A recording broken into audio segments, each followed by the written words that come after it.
सौरभ, मिट्टू का पहला जन्मदिन है, सब पूछ रहे हैं कहाँ मना रहे हैं। हम अपनी बेटी का पहला जन्मदिन।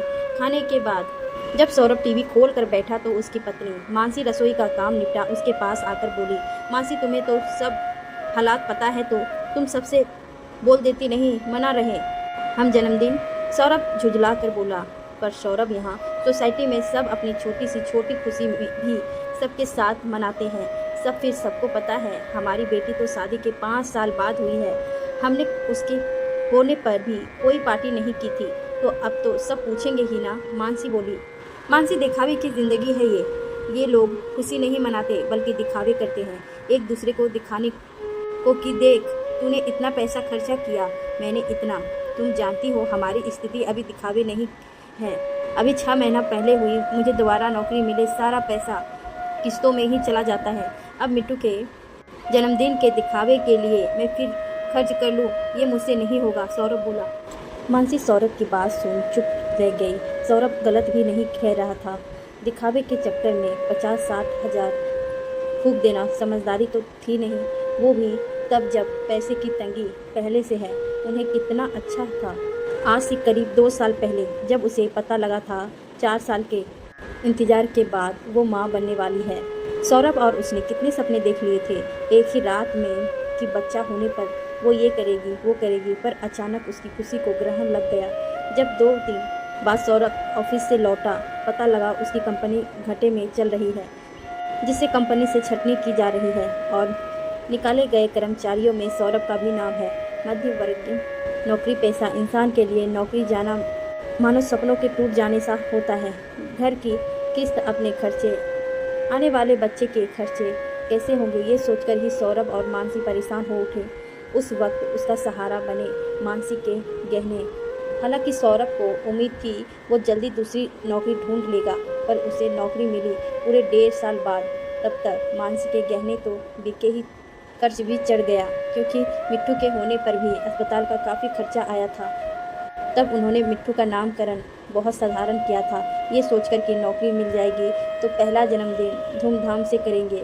हालांकि इस बीच सौरभ ने तो छोटी मोटी नौकरी की थी, कोशिश की, पर वो भी संभव ना हो पाया। अब भी उसे पहले से कम तनख्वाह पर नौकरी मिली थी, जिससे कर्ज की किस्त और खर्च ही निकल पाते थे। ऐसे में जन्मदिन का खर्च वो नहीं निकाल सकता था। इंसान छोटी छोटी खुशियाँ मनाने को भी कितना मजबूर हो जाता है। कभी कभी ये सब सोचते सोचते मानसी मिट्टू के पास आ गई उसे सुलाने। क्या खुशियाँ सिर्फ दिखावे से ही मिलती है? क्या थोड़ा सा दिमाग लगा छोटे पैमाने पर खुशी नहीं मनाई जा सकती?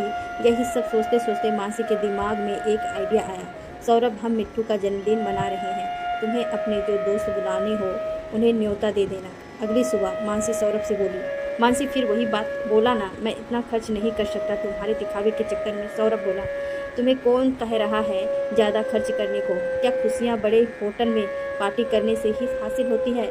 मानसी मुस्कुराते हुए बोली। फिर उसने सौरभ को अपना आइडिया बताया। पर क्या तुम कर पाओगी? सौरभ बोला, हाँ, बस तुम्हारा थोड़ा साथ चाहिए। मानसी मुस्कुराते हुए बोली। तो सौरभ भी मुस्कुरा दिया, लेकिन सबको रिटर्न गिफ्ट भी देना होंगे। अब जब उसके सबके यहाँ से हमें मिले हैं गिफ्ट, तो हम यूँ तो नहीं भेज सकते सबको। सौरभ कुछ सोचता हुआ बोला, तुम सबकी चिंता मत करो और ऑफिस जाओ, ये सब चिंता मुझ पर छोड़ दो। मानसी बोली। सौरभ के जाने के बाद मानसी ने सामान की लिस्ट बनाई, फिर सबको फ़ोन कर दिए।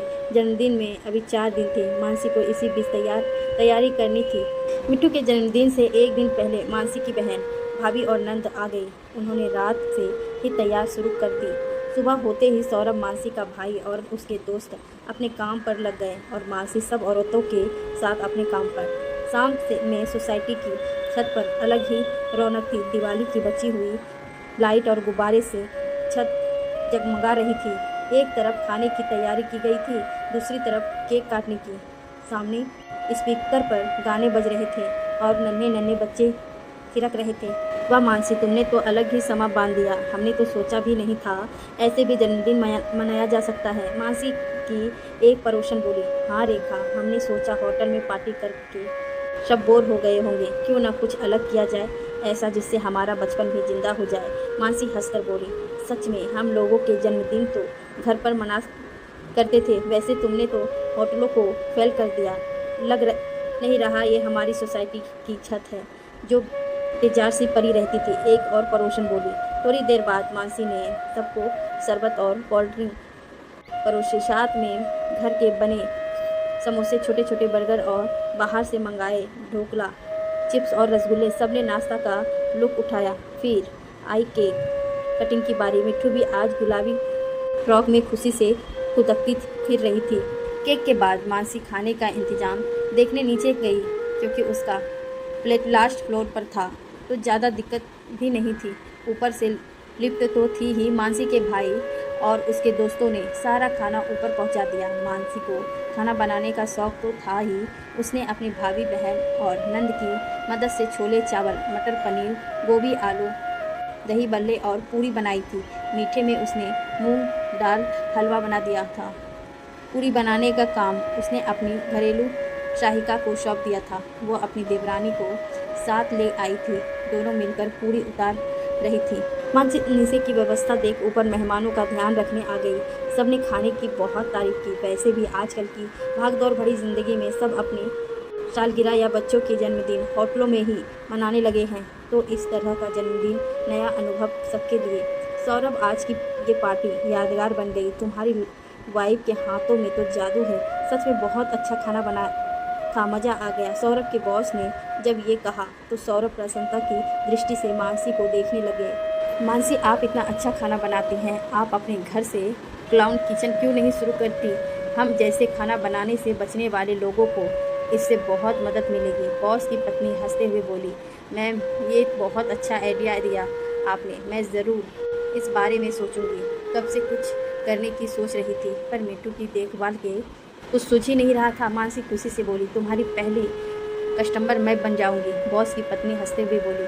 तो सब हंस दिए। अब पार्टी अपने अंतिम प्रभाव पे सबके जाने का समय हो रहा था, तो सौरभ मानसी को देखने लगा। मानसी उसे देख मुस्कुरा दी। तभी मानसी का भाई और उसके दोस्त हाथों में थैले ले वहाँ आए। मानसी ने उसमें से एक पौधा निकाल सबको रिटर्निंग गिफ्ट दिया। सब अलग अलग तरह के पौधे। बहुत खुश हुए। सच में मिट्टू का जन्मदिन हमें हमेशा याद रहेगा। ये पौधे इस अनोखे और शानदार जन्मदिन के साक्षी रहेंगे, कुछ मेहमानों ने कहा। सबने उनकी हाँ में हाँ मिलाई। सब मेहमानों को विदा कर वहाँ का काम समेटा जाने लगा। सौरभ ने मानसी को धन्यवाद बोला और मानसी ने अपनी नंद, बहन, भाभी, भाई, उसके दोस्त को धन्यवाद कहा, क्योंकि उनकी मदद बिना ये संभव नहीं था। साथ ही उसने अपनी सहायिका और उसकी देवरानी को भी खाना तथा पैसे देते हुए धन्यवाद कहा। कुछ दिन तक सोचने के बाद मानसी ने क्लाउड किचन शुरू करने की सोची, जिसके लिए उसने फूड लाइसेंस के लिए अप्लाई भी कर दिया। 2 महीने की भागदौड़ के बाद आज मानसी ने क्लाउड किचन शुरू कर दी। उसे अपनी सोसाइटी से ही ऑर्डर मिलना शुरू हो गए। वैसे भी अपनी बेटी के जन्मदिन पर मानसी ने एक किस्म से लोगों को नई राह दिखाई थी। छोटे पैमाने पर कम खर्च कर अपनी खुशियां मनाने की धीरे धीरे मानसी का काम बढ़ने लगा, तो उसने अपनी सहायिका को पूरे दिन के लिए अपने यहाँ काम पर रख लिया। वो उसकी मदद कर देती थी। आज मानसी का एक नाम है। मजबूरी में इस तरह से मनाया बेटे का जन्मदिन मानसी के लिए नई राह खोल देगा, इसका उसे अंदाज़ा भी नहीं था। मानसी ने पति के साथ कंधे से कंधा मिलाकर उसका कर्ज उतार दिया, पर हाँ, वो अब भी अपनी बेटी का जन्मदिन और अपनी सालगिरह सोसाइटी के ही छत पर ही करती है। बाकी लोग भी कहाँ जन्मदिन मनाने लगे हैं। अपने बच्चों के सोसाइटी की वो छत जो कभी अपेक्षित सी रहती थी, वो भी अब चमक जाती हैं और मानो मानसी को धन्यवाद कहती हैं। दोस्तों, आजकल दिखावे की दुनिया में रहे हम सब कहीं ना कहीं दिखावे की ज़िंदगी जीने लगे हैं, जबकि पहले लोग घर में ही कर रहे ही खुशियाँ मना लेते थे। यहाँ मानसी का आइडिया कोई नया नहीं था। हमने अपने ऐसे ही अपने जन्मदिन मनाए होंगे कभी ना कभी। बस उसने मजबूरी में ही सही उन्हीं दिनों की याद ताज़ा कर दी। खुशी रहने को ज़रूरी तो नहीं लाखों रुपया खर्च किए जाए, खुशियाँ पैसों की मोहताज तो नहीं। यहाँ मानसी अपनी समझदारी से ना केवल सबकी नज़र में प्रशंसा की पात्र बनी, बल्कि अब वो एक बिजनेस वीमेन भी है।